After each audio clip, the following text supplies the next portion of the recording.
Hi, this is Kevin Brown with your 2 Minute Tuesday. Do you know what's going to be going on college campuses this fall? Well, according to the guidance that's been provided by the Barack Obama administration via the Department of Education and the Department of Justice, there are rules now for housing and oversight of accommodations. And here's what's interesting in this. And I've printed out some things that I want to share with you today. According to Reuters news agency, colleges are now scrambling because of this guidance that says a school must allow transgender students to access housing consistent with their gender identity and may not require the student to stay in a single occupancy accommodation.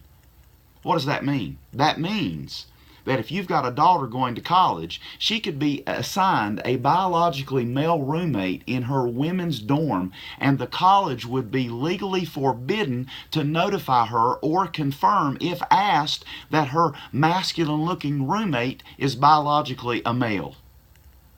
Wow.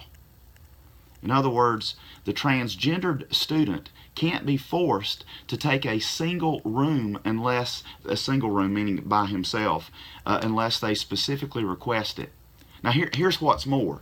I was reading this. The Department of Education has instructed high schools through this guidance that they've provided that Title IX money will be taken away unless the school staff complies with this whole transgender policy. Now here's the interesting thing. Schools may not obtain a doctor's note if the student is claiming to feel like they want to be the opposite sex. They simply have to take their word for it. In fact, the guidance from the Department of Education provided a sample from Chicago which states this, quote, "When speaking with other staff members, parents, or third parties, school staff should not disclose a student's transgender or gender nonconforming status without the student's permission unless authorized to do so by the school's law department." Wow, I didn't know schools had law departments. Do you know what this means? It means that rather than parents having the authority to determine the upbringing of their children, the Barack Obama administration advocates that you basically don't know what you're doing and the government will do it.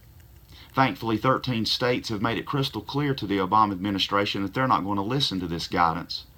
You know, we've got a problem with terrorism in this country. We just saw that over the weekend. And yet what the Barack Obama administration seems to be focused on today are locker rooms and bathrooms. You know, Obama pledged when he took office 7 years ago that he would fundamentally transform America. That is one campaign pledge the man has kept. This has been Kevin Brown with your 2 Minute Tuesday.